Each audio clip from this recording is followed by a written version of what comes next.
Assalamualaikum warahmatullahi wabarakatuh. Waalaikumsalam. Alhamdulillah. Wassalatu wassalamu ala rasulillah wa ala alihi wa sahbihi wa man tabi'ahum bi ihsan.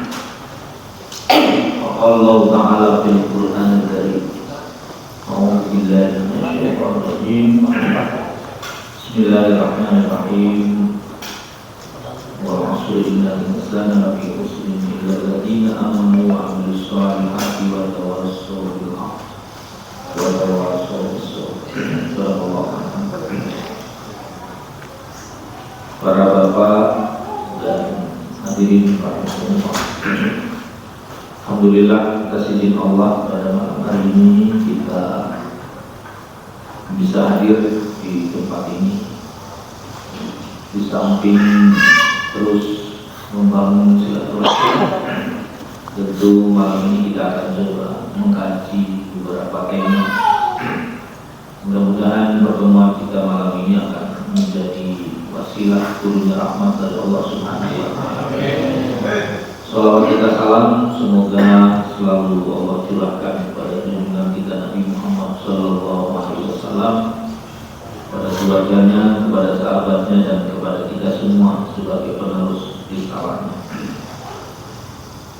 Tadi rahmatullah, malam ini kita akan kembali mengkaji satu kitab yang ditulis oleh ulama populer Ibnu Hajar Al-Asqalani, yang tafsir atau syarahnya dari kitab itu ditulis ulang oleh Imam An-Nawawi bin Umar Al-Jawi Al-Bandani, yang salah seorang ulama populer. Kitabnya namanya Nasaihul Anbad. Sudah kita kaji pertemuan itu, kita lanjutkan kajian ini. Kitab ini adalah guidance untuk menjadi cara bagaimana kita membentuk karakter, integritas atau bahasa agama. Itu bagian paling menentukan yang akan menjadi ukuran seseorang layak atau tidak menjadi hamba Allah yang masuk surga. Jadi Bapak Ibu, ternyata ukuran Allah memasukkan hambanya untuk menjadi penghuni surga itu tidak ditentukan oleh rajin sholat saja, rajin puasa, rajin baca Al-Quran. Itu tidak jadi ukuran Allah memasukkan ke dalam surga. Tapi ternyata dalam banyak ayat yang menjadi ukuran seseorang itu bisa masuk ke dalam surga Allah adalah akhlak. Jadi akhlak itu salah satu karakter tertinggi, etika tertinggi yang menjadi pertimbangan Allah untuk memasukkan orang ke dalam surga. Kalau sholatnya rajin, ibadahnya rajin, puasanya rajin, baca Qurannya rajin, tapi kalau akhlaknya nggak berbagi lurus dengan ilmunya, maka Allah tidak bisa menerima.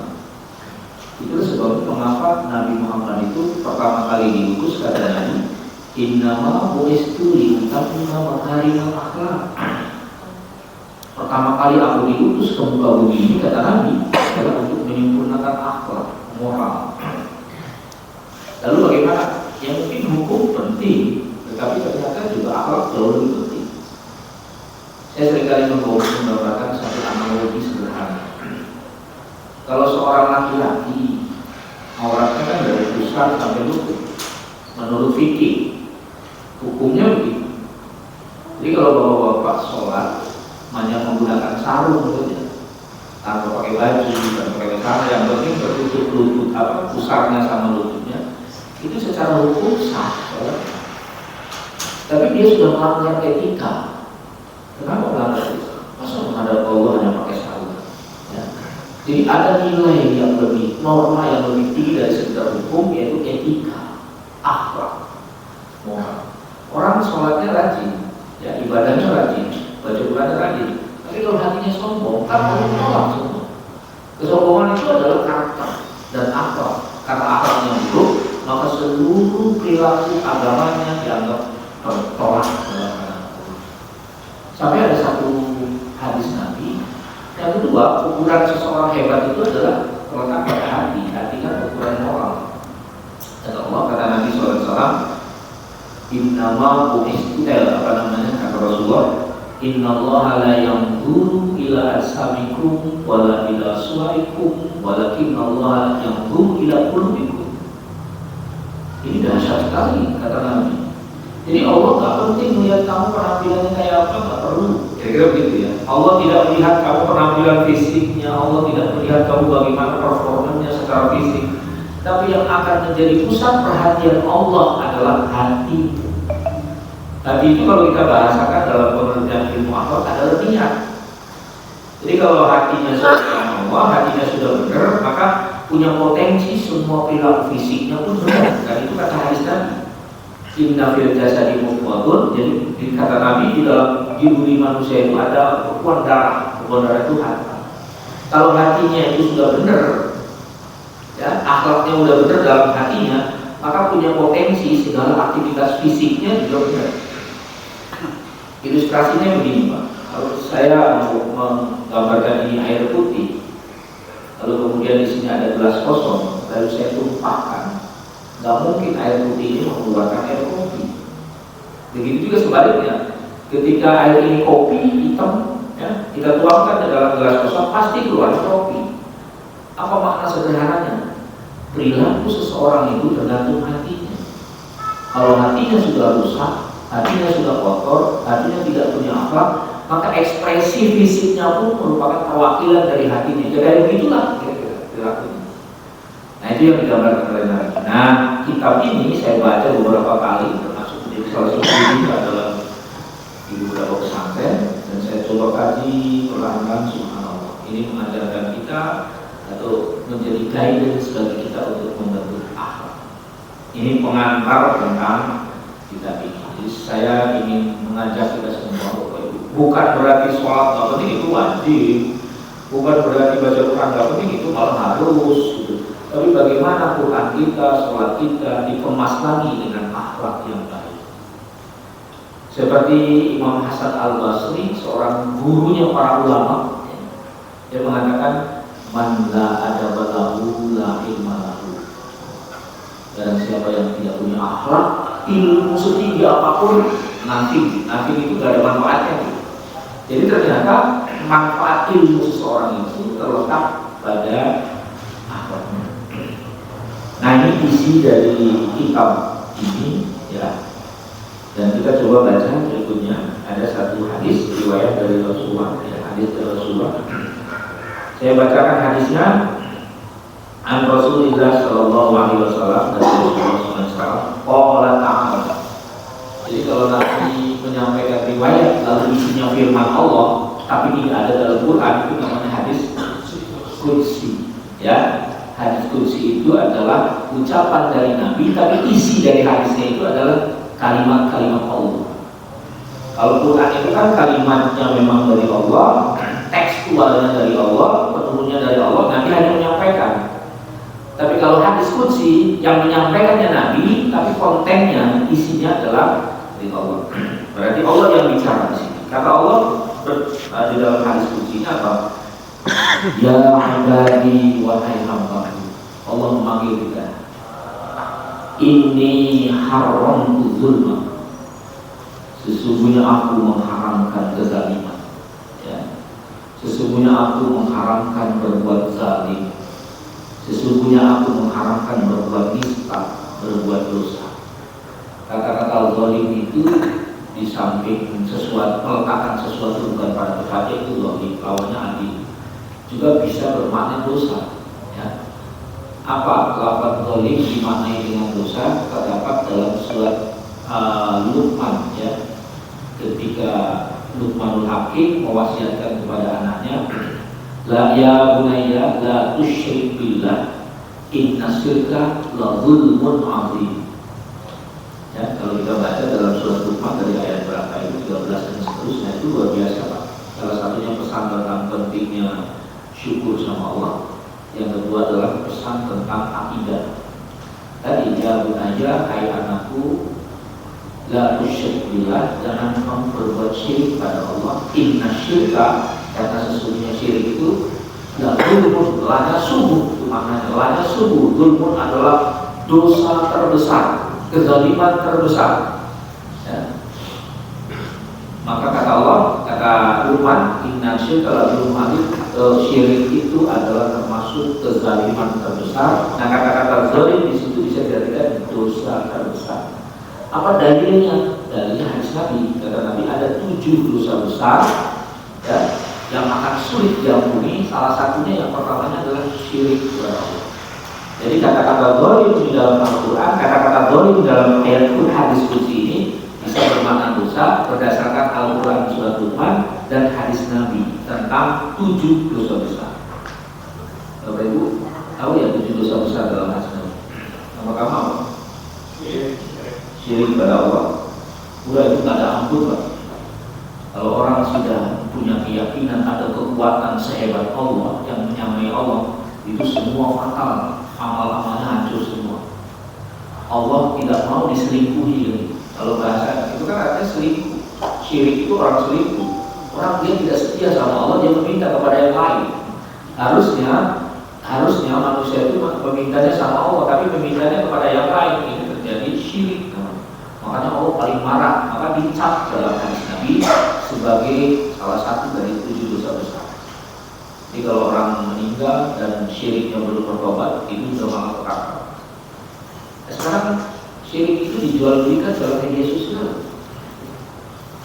Secara tidak langsung banyak sekali iklan-iklan yang menggunakan nama kesyirikan, ya.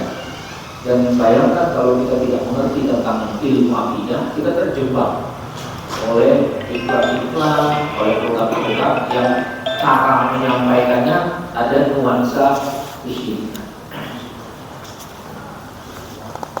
Orang pakai kalung yang punya fungsi terapi untuk kesehatan boleh nggak? Kan ada tuh batu yang punya fungsi untuk terapi kesehatan, ada kan? Tapi kemudian berkembang penafsirannya kalau ini dengan batu ini ada apa namanya kalau bahasa ini ada hoki kan? Kalau keuntungan nasib Anda akan bagus, posisi Anda akan seperti ini. Jadi hal-hal yang sesungguhnya menjadi otoritas Allah ditafsirkan dengan orang yang sembarangan. Itu kan urusan Allah. Tentang nasib, tentang jodoh, tentang masa depan, semuanya urusan Allah. Kita tidak punya otoritas untuk melakukan penafsiran tentang hal-hal yang sudah menjadi otoritas Allah. Dan Allah marah pakaiannya dipakai oleh manusia yang tidak punya ilmu, maka disebut syirik. Kenapa syirik itu dosa besar? Logikanya begini. Allah itu zat yang maha tinggi, di atas segala-galanya. Yang kedua, ranking setelah Allah itu manusia. Jadi ternyata martabat manusia ini ranking kedua setelah Allah. Yang selanjutnya di bawah apa? Alam semesta, kepentingan, dunia, alam semuanya di bawah manusia. Nah, kenapa syirik itu dosa besar? Harusnya manusia yang rankingnya nomor 1 itu naik ke atas, meminta kepada yang di atas, memintanya kepada yang di atas, minta perlindungannya kepada yang di atas, minta kenyamanan hidupnya kepada yang di atas. Tapi yang terjadi di lapangan, manusia yang sudah rankingnya 1 itu malah mintanya ke bawah, minta keberkahannya kepada selain Allah, minta perlindungannya kepada selain Allah. Maka ada 2 kesalahan yang dilakukan. Kesalahan pertama apa? Dia melecehkan dirinya sebagai manusia yang sudah mulia, merendahkan dirinya, minta kepada setan yang sudah rendah. Yang kedua apa? Tentu yang paling pertama bisa dibaliknya. Yang paling pertama tentu saja dia mengkhianati Allah Subhanahu wa Ta'ala. Makanya dosa besar. 1 syirik, yang kedua apa? Durhaka kepada orang tua. Hebat hajinya, hebat umrohnya, sedekahnya jutaan, tapi pernah menyakiti hati orang tua sampai meneteskan air mata ibu kita, sampai kita belum minta diampuni dari orang tua, batal semua amal-amal kita. Itu hebatnya kekuatan orang tua kita. Jadi makanya bapak-bapak, kalau bapak-bapak sih pastilah orang-orang berbakti sama orang tua. Kalau kita mengajarkan kepada anak kita, ketika kita mengajarkan pada anak kita suruh berbakti pada orang tua, itu maknanya bukan kita ingin dihormati oleh anak. Cara berpikirnya apa? Ketika saya menyampaikan kepada anak kita supaya berbakti kepada kita, itu artinya karena kita sadar bahwa keberkahan hidup anak itu terletak seberapa jauh tingkat ketaatannya kepada orang tua. Jadi cara berpikirnya begitu, ya. Makanya Allah, Nabi mengatakan dosa terbesar kalau orang sudah berani meneteskan air mata ibu dan ayahnya dengan cara yang tidak patut. Nah, sekarang banyak Pak, ya, anak kita, mudah-mudahan anak kita termasuk anak yang saleh, dan tentu saja berbakti kepada Bapak. Ketiga Bapak, saksi palsu. Nah, itu yang kelima ya, tapi yang apa bukan itu juga. Yang ketiga apa? Membunuh yang tidak dibenarkan. Membunuh juga sama, ya. Dan yang keempat, mohon maaf, makan riba, ya. Walaupun mungkin sebagian kita masih akrab dengan budaya riba, saya harus pahit-pahitan dosa besar dalam pandangan agama itu orang yang mengkonsumsi riba. 1 sen dari riba itu sama dosanya dengan, mohon maaf, berzina dengan ibunya sendiri. Begitu dahsyatnya, ya. Sampai dianggap sebagai salah satu cara untuk menghancurkan sistem ekonomi yang umat itu adalah riba yang sekarang dianut oleh negara-negara kapitalis. Kalau ibu bisa lihat sekarang kapitalisme itu hancur, ya, karena sistem ekonomi berbasis riba.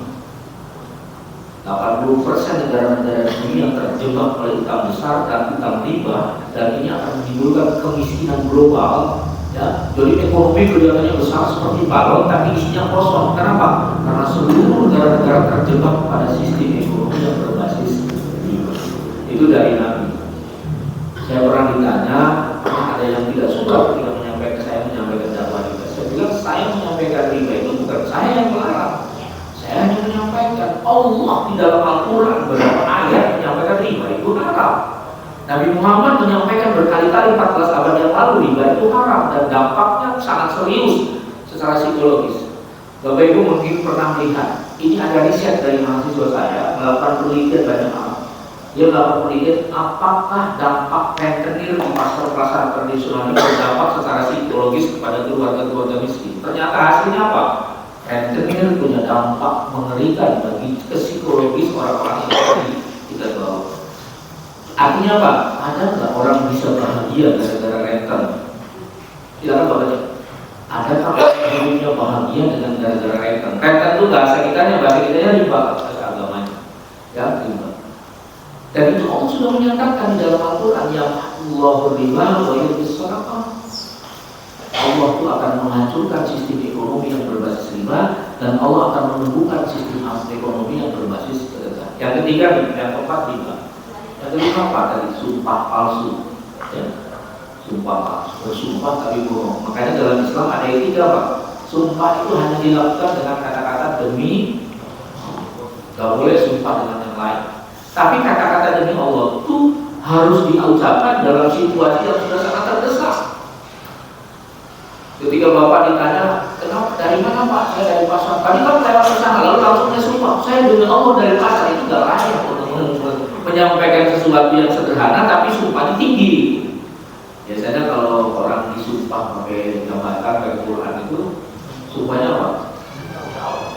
Tapi yang terjadi di lapangan apa? Banyak melanggar ya, itu problem kita ya. Tapi oke, itu sumpah ya. Kemudian yang keenam apa Pak? Yang keenam lari dari peperangan. Kalau dengan melalui perantara itu maksudnya kena. Perantaranya sebagai apa Pak? Ya, seperti orang sholat yang meninggalnya. Kita misalnya meminta melalui dengan diawali begini, bukan meminta ya istilahnya. Ada etika ketika kita berdoa sama Allah, saya sesungguhnya syahadat itu perantara. Ya, bacalah sholawat menghormati Nabi, doakan orang tua kita. Baru kita ini doa terakhirnya kita itu. Ya, yang saya pahami yang dimaksud wasilah di situ. Jadi kalau orang mengajukan proposal itu atau mengajukan surat itu ada prolognya, mukadimahnya dulu, syahadat sama Allah. Itulah makanya di dalam khutbah Jumat kan ada urutan memuji Allah dulu, kemudian baca syahadat, kemudian baca salam. Itu perantara, kemudian doa, ya, sampai kemudian mau mendoakan orang tua kita itu ada syaratnya dulu, bersihkan dulu kita minta. Nah, jadi kalau kita berdoa, kira-kira wasilahnya kira-kira seperti itu. Tentang ada pemahaman bahwa kita harus berdoa melalui orang-orang tertentu, dan kita kembali kepada sunnah Rasulullah SAW. Ya, insya Allah Allah Maha mendengar dengan apa yang menjadi harapan kita. Kemudian yang berapa tadi itu? Yang keenam apa tadi Pak? Lari dari peperangan. Lari dari peperangan. Misalnya Bapak ditugaskan jadi imam masjid, kan jihad tuh. Tiba-tiba mengundurkan diri jadi BKM gitu ya, tanpa alasan yang jelas, padahal di situ lapangan jihad. Atau Pak Ustadz ditugaskan urus pesantren, itu kan jihad. Tiba-tiba mengundurkan diri dari pesantren tanpa alasan yang jelas, yang tidak masuk akal, itu melarikan diri dari jihad fisabilillah. Atau misalnya Pak Wahyu sama Pak Sas ini ditugaskan untuk ngurusin lembaga ekonomi umat, untuk mengembangkan supaya umat ini bisa sejahtera. Tiba-tiba mengundurkan diri dari pekerjaan itu, lari dari peperangan itu, lari dari dia. Dosa besar, ya. Dosa besar. Ya. Yang ketujuh tadi ada berapa Pak? Ada 7 ya. Sumpah palsu, satu lagi apa ya? Menuduh orang yang baik-baik dan tidak berbuat tidak baik. Orang soleh, orang solehah menuduh, bayangkan menuduhnya aja dosa besar, apalagi melakukan. Ya, kalau bahasa kita fitnah, fitnah itu salah satu dari 7 dosa besar. Nah, kembali ke sini kata Allah dalam hadis qudsi, ya ibadi hai hambaku, inni haramtu zulma, aku melarang kalian untuk berbuat zalim. Zalim itu apa? Tadi Pak, ya, 7 hal ya. Jangan berbuat zalim kepada orang lain. Malah ada satu ayat hadis, man asbaha, barang siapa yang pagi-pagi wa huwa yanwi, dan dia sudah berniat ya, nusratal mazlumi, berniat membantu orang yang teraniaya, ya, termasuk salah satunya teraniaya, terzalimi, maka kata Nabi itu wa qadau hajatil muslim, dan dia memenuhi kebutuhan orang muslim di pagi-pagi, maka dia seperti mendapatkan pahala seperti pahala menunaikan ibadah haji. Ada yang nanya, Pak, saya di usia 65 tahun sekarang sudah tamat, padahal saya ngantrinya untuk haji itu sudah sekian puluh tahun. Tiba-tiba keputusan dari pemerintah Saudi Arabia memutuskan 65 tahun tidak boleh berangkat haji, kan ya? Lalu bagaimana? Ya, itu mungkin takdir dari Allah, ya, yang kita terima dengan lapang dada. Tapi percayalah, Nabi memberikan peluang, ada amal-amal yang nilainya sama dengan haji mabrur. Bukan berarti kita kemudian kalau itu mau haji, bukan. Ada nilai pahala yang ekuivalen dengan nilai haji mabrur. Apa tadi? Man asbaha wa huwa yanwi nusratal mazlum wa qada'a hajatil muslim, apa? Ka'annahu hajatin mabruratin. Dan siapa yang pagi-pagi lalu niat ingin membantu orang yang teraniaya dan memenuhi kebutuhan orang muslim, ketika kita memenuhi kebutuhannya dia kemudian bahagia, Nabi mengatakan pahalanya sama seperti pahala haji mabrur. Ya. Ini yang pertama. Kemudian kata Allah Subhanahu wa taala, nah ini saya teruskan, ya ibadi wahai hambaku, inni haramtu zulma, sesungguhnya aku mengharamkan penganiayaan atau kezaliman ala nafsi, atas diriku, ya. Jadi Allah bersumpah dan melarang kepada hambanya untuk melakukan kezaliman kepadaku. Kezaliman dalam pengertian dosa. Wa ja'altuhu bainakum muharraman, dan kami jadikan di antara kalian ini saling muharraman, saling menghormati. Haram tentunya kita menzalimi satu sama lain, ya, baik menzalimi perasaannya, menzalimi pikirannya, menzalimi fisiknya, menzalimi ekonominya, ya, hukumnya haram, ya, di antara kita. Dan Allah sudah menyatakan dalam hadis qudsi, aku melarang di antara kalian untuk saling berbuat zalim karena faktor-faktor tertentu. Bisa faktor ekonomi, kalau faktor politik menzalimi orang kayaknya wajib ya. Kalau orang sudah masuk politik, lalu kalau menzalimi orang lawannya itu kayaknya nggak sah gitu ya. Makanya benar kan kalau orang sudah terjerat politik, ya udah. Tapi cara berpikirnya juga harus diperbaiki. Kalau kita nggak masuk politik, lalu politik orang lain, kita nggak bisa buat apa-apa. Ya. Kalau kita lihat dalam sejarah, semua kebijakan politik yang baik itu bisa dilakukan kalau kita memegang elit politik. Paham nggak maksudnya Pak? Umar bin Khattab, kenapa program-program kebijakannya bisa jalan? Padahal banyak yang menentang di kalangan sahabat sendiri. Itu biasa Pak. Kenapa jalan? Karena dia jadi presiden, pemegang elit politik. Umar bin Khattab banyak sekali kebijakan-kebijakannya yang diantaranya juga sangat kontroversial. Tapi karena dia jadi presiden, walaupun ditentang oleh para ulama, dia jalan. Ya.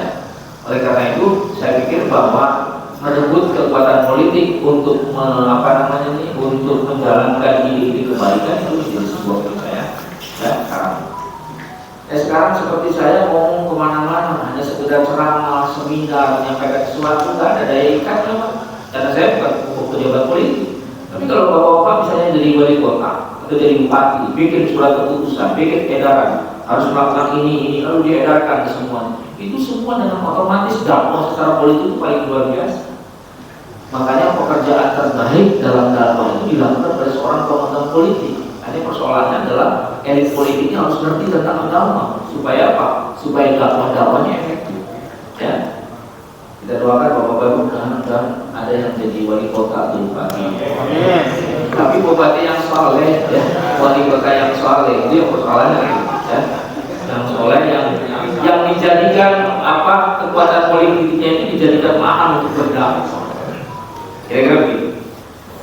Kemudian berikutnya kata Allah Subhanahu wa taala dalam hadis qudsi, ya ibadi kullukum dhalun. Kata Allah dalam hadis qudsi, wahai hambaku, kullukum, semua kalian itu dhalun. Dhalun itu bisa juga diartikan kalau bahasa semuanya tukang dolan. Dolan itu kan sesat bahasa Arabnya.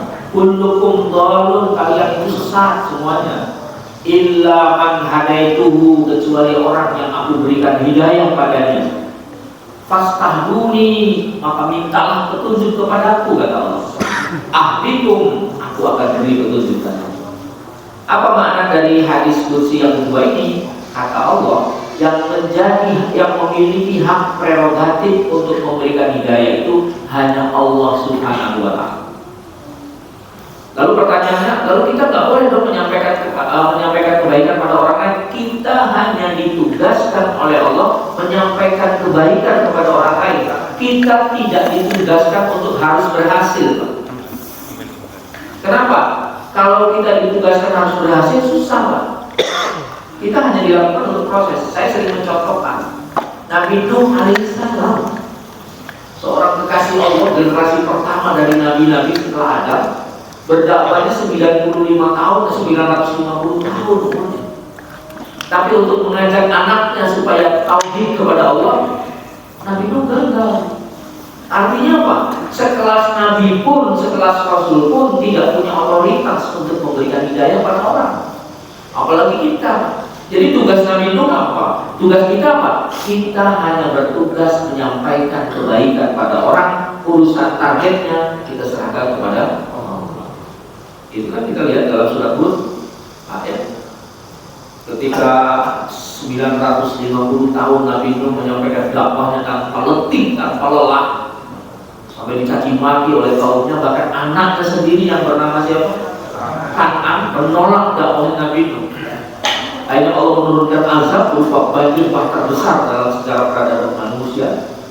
Naik air di dalam perahu itu, beberapa orang pengikut Nabi Nuh yang menjadi generasi kedua peradaban manusia.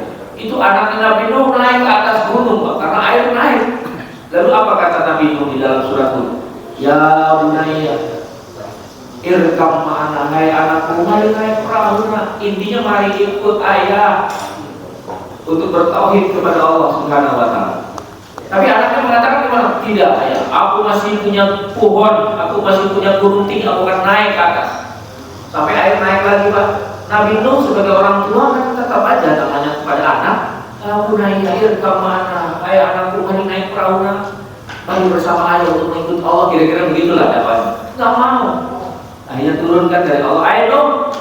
Dia bukan lagi anakmu, kau sudah tidak punya kewajiban, tinggalkan dia. Nah, kalau Allah sudah memutuskan begitu, akhirnya tinggalkan dan kemudian tenggelam.